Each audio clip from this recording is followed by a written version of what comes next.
I don't know if you saw, but we finally got details about the Cars expansion coming to Magic Kingdom at Walt Disney World in Florida. And if you're not familiar, they're actually going to fill in Rivers of America to put new attractions there based on Cars. And a lot of people have been wondering, how is Cars going to fit into Frontierland? When are they going to close the Rivers of America? Like, when can we no longer see that waterway there? And how will all of this tie together? And why is Disney doing this here? What is the whole purpose of this? So I'm going to give a lot more context into this. So even if you've heard some of this, you may not understand the full story here. So I'm going to try to fill in a lot of those blanks, but I'm going to do things a little bit differently than I normally do because we don't have a ton of concept art. So I'm actually going to go through the blog post and then insert a lot of explanation into what it means and what it could mean for the future of Magic Kingdom and what the guest experience is going to be like in the future. So let's get into it. If you're not familiar, I'm David Vaughn, your buddy who's maybe a little too obsessed with theme parks, but then again, maybe you are obsessed too, so you can relate. But like I said, let's get right into it. So first, kicking it off, cars from around the country are fueled up to be the wildest racer in the wilderness. So now we know that the Cars puns are not ending at Radiator Springs in Disney California Adventure, that there will be plenty of car puns for us to enjoy in this new expansion. Of course, we know that fans are curious to see how the exciting new backdrop for the big race rally will fit into the waters, landscapes, and storytelling at Magic Kingdom. Today, we're excited to share that Piston Peak National Park will continue to be the sweeping storytelling tradition that has crossed Liberty Square and Frontierland since opening day. So this next spot is Westward Ho, crossing into the new frontiers at Magic Kingdom. Since the early days of Magic Kingdom, adventurous guests have traveled across space and time as they pass from Liberty Square to Frontierland, starting with architectural influences from upstate New York and colonial America in Liberty Square, before traveling to a very fun concert in the North Woods, a stop by New Orleans at Tiana's Bayou Adventure, and ending in the Arizona Bluffs at Big Thunder Mountain Railroad. So I think it's clear that Disney's illuminating this big part of this because they want to sort of give the idea that before there was the river and you would be able to walk to different, not only parts of the country, but also time periods of the country when you moved around the rivers. So it's going to make sense. They're saying the storytelling will continue, that there will be these pockets of not only parts of the US, but also time. So I get what they're saying. I think there was some criticism there where people were saying, how is Frontierland having a value and then also having like Big Thunder? Like, how does all that tie in together? That doesn't quite make sense. And what they're saying is, well, it's always been that way. You've always been going to the country to see the country bears. You've always gone down south to see the water attraction that we have there. And then you've always gone to Arizona when you rode Big Thunder Mountain. So there's nothing different here in that. At least that's the justification. You let me know if this works for you or not. But continuing, at the heart of these stories are heroic characters with a belief in themselves that help forge the path to their dreams. To continue this journey in great American storytelling, Piston Peak National Park will be part of the largest expansion in the history of Magic Kingdom. So what we know here is, I don't think that this is meaning that Piston Peak, this whole area, is going to be the largest expansion, because we already know it's taking over the river. So how is that part of an expansion if they're just filling in existing space? I think what they're saying is there's also going to be the villains area, which we'll get into in a moment, but that will also expand Magic Kingdom. So we'll see a huge expansion here regardless. So welcome to Piston Peak National Park. Imagine an awe-inspiring wilderness filled with towering trees, snow-capped mountains, breathtaking waterfalls, roaring rivers, and impressive geysers. While fictional, Piston Peak is inspired by the Rocky Mountain area and the history and iconic sites of the American frontier and its national parks. So now we know that what part of American frontier this will take place in, because it's clear here that we're not changing all of Frontierland into Piston Peak, that this is just part of Frontierland. So they're saying you'll still be able to go to the country, you'll still be able to go to the bayou, you'll still be able to go to Arizona, but now you're going to be able to also visit the Rocky Mountain area. So that's kind of interesting. I know,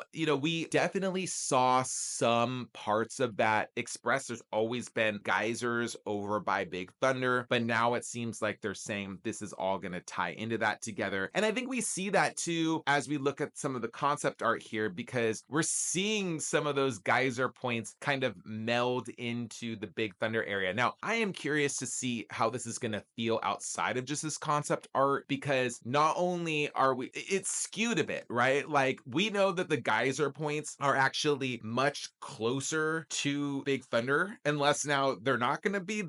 These are some questions that I have. It seems like maybe we'll just see them trickle toward the attraction as they have before, but maybe this will feel even more like a geyser. I mean, we have geysers at Disney California Adventure and Grizzly River Run, which is a California part of that sort of frontier-ish feeling. But then you also have snow-capped mountains. So we should dive into the concept art a little bit more after reading this, but it's an interesting sort of little spin to see how all of this is going to go across this entire area. Being in there is going to feel fun. But why is Disney moving away to this? I think we're going to have to talk about in just a moment as we get a little bit more into this. So inside Piston Peak, guests will be able to see and explore the visitor lodge, Ranger HQ, trails, and more, all set within the Disney and Pixar's Cars universe. To make sure these buildings fit naturally within the surrounding majestic landscapes, Imagineers are using a style of architecture called Parkitecture, which was developed by the National Park Service to create structures that harmonize with the natural environment. So a couple things to note here. First, a lot of folks have wondered, are we going to Radiator Springs? And Disney did make this clear at the beginning, but just to reiterate, this is like the Cars leave Radiator Springs and now they're having a new adventure in the frontier. So in the world of Cars, there is frontier areas. I mean, they kind of live in part of that, but now they get to really go out there and see other parts. And that's what you're seeing. So you're going to see off-roading. We're going to see a lot more things that you didn't get to see in the movies expanding on it. But also cool to know that Disney has taken the approach that we see at national parks to make it feel that way. So I'll be curious to see how they blend sort of the cartoon reality of Cars with the parkitecture to give us a feeling that we're actually in these types of spaces. Because if they're trying to make it seem like you're roaming through natural environments, but all of this is a theme park. I mean, we do know that parts of Disney parks feel authentic because of how they're built. So I could see this, you know. From the outside, trees will provide a natural barrier between the off-road rally and other parts of Frontierland and Liberty Square. Rugged mountains with dramatic peaks will be nestled along a calming waterway across from Grizzly Hall,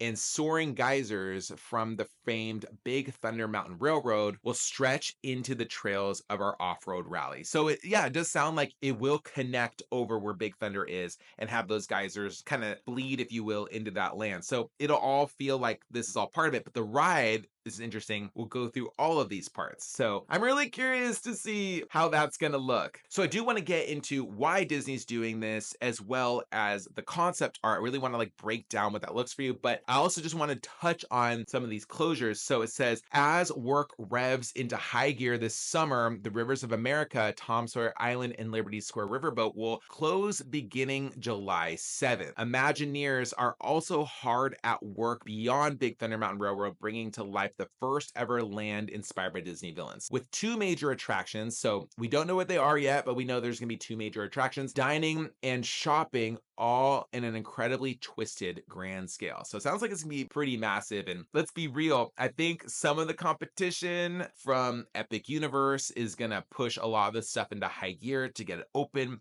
more quickly than usual. So maybe that's why we're seeing early in the summer this closing date, but they did give us a pretty fair notice to say if you want to really check out the river before it goes away, you had some time. But that's not all that's happening at Magic Kingdom. Big Thunder Mountain Railroad will reopen next year with new magic. And later this summer, Disney Starlight will grace the streets at Magic Kingdom with its grand debut on July 20th. I am not going to get into those bits this time, but we do know that Big Thunder Mountain Railroad is closed through 2025 into early 2026. It's expected to open early 2026, but I'll keep you updated about those dates. But let's get into first, why is Disney, I think this is a big question, why is Disney bringing Cars into the Frontierland. And this is going to be more speculation, but it's speculation based on what Disney has said to us before. We do know that a lot of storytelling elements have really been outdated since today. I think the change from seeing Splash Mountain into Tiana's Bayou Adventure is more relevant to what audiences expect today. I think that we see the River of America, Tom Sawyer Island, pieces like that can sometimes feel a bit dated, underutilized. I mean, this is a big chunk of land that, yes, looks stunning, but for the most part, folks are just walking past it. They're not really riding the attractions. They're not really exploring the island. So there is a huge space here that Disney can use to really get guests into it. So I feel like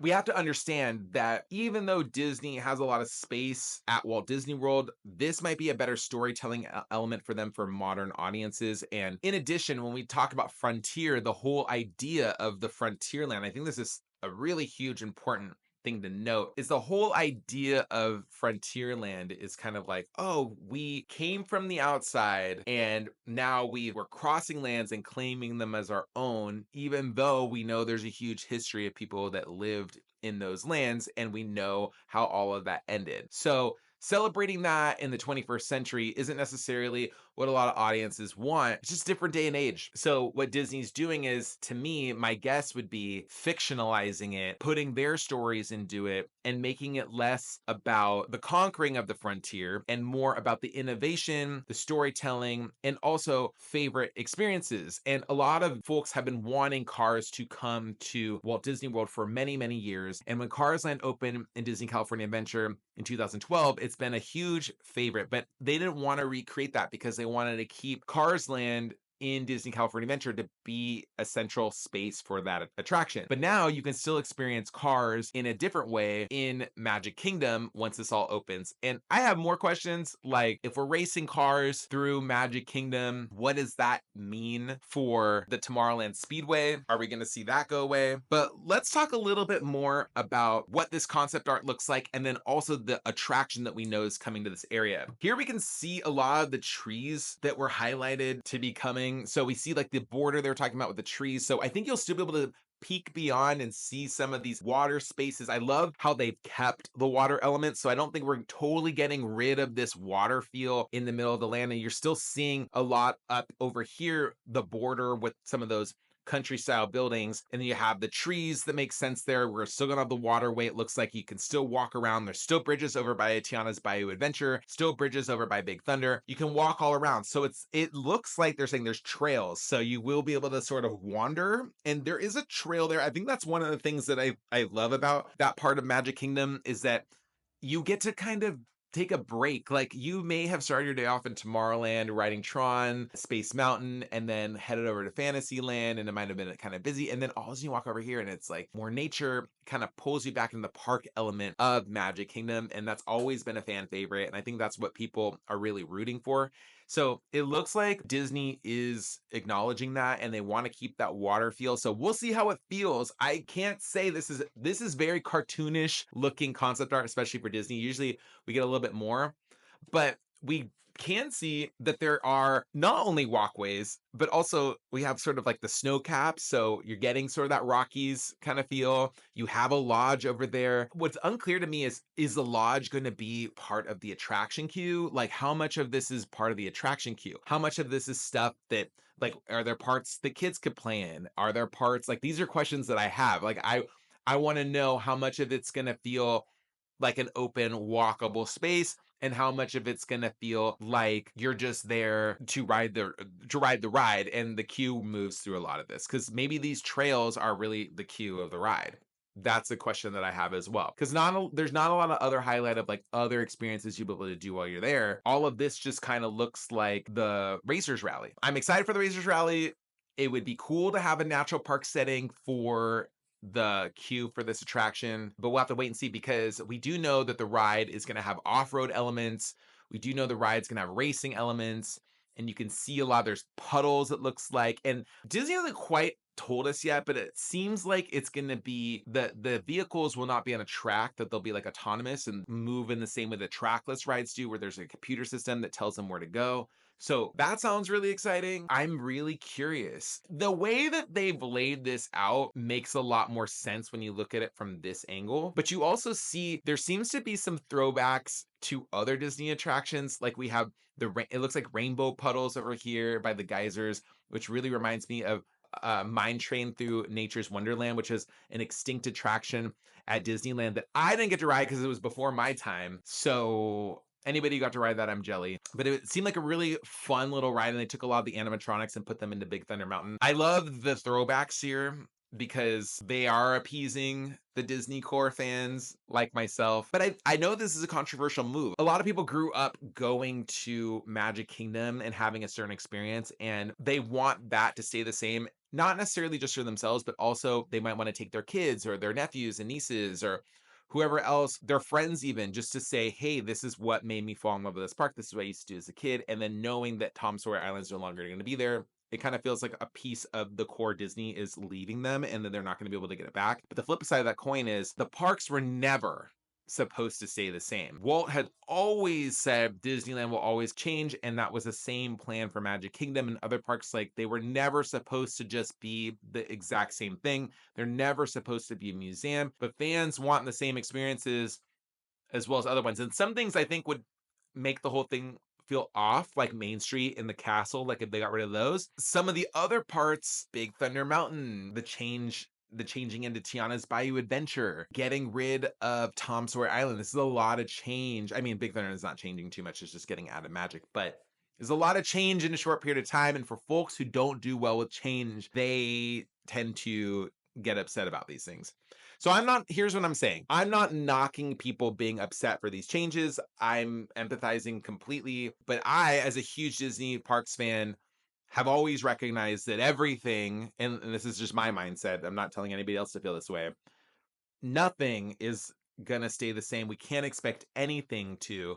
And as expectations change, as new generations come, the parks will change to appease audiences, just like they did from the start. So my also other thought is if Walt was able to go into the future and see where the parks are, how much of it would he look at and be like, this is still here? You guys are still talking about Tom Sawyer and Huckleberry Finn? This is still popular? Because he was all about the next thing, innovation. He was always excited for new attractions coming to the parks. And granted, he didn't get to visit Magic Kingdom out other than kind of survey the area. He never got to walk through the castle, but did he really want us to be stuck eras from decades ago during his time, or did he want the future to be about all new, fresh stuff? In addition, for the next several years, the Walt Disney World Railroad will only operate between Main Street and Fantasyland, excluding Frontierland as a station. I think the ride will be really cool. I'm also curious, and this is what I'm going to say, I'm also curious to see if the same types of vehicles are going to come to Autopia in Disneyland, the same autonomous vehicles. I wonder. It's just a wonder. It's just a question mark. They did say that we're getting changes in 2026 to that attraction, so I'm curious. But Magic Kingdom is going to look completely different in Frontierland, and I think kids are going to absolutely go nuts for this. And if this ride is super fun, I think it's going to be a standout, and it's going to be the most popular ride in the park, period, for years. Because Radiator Springs Racers is hugely popular at Disney California Adventure because people just love cars. So let me know your thoughts in the comments below. If you like this video, give it a thumbs up. It really does help me out. And if you want to see more stuff like this, think about giving me a subscribe and keep you updated with the latest Disney Parks news. Again, I'm David Vaughn, and thank you so much for watching. I will see you next time.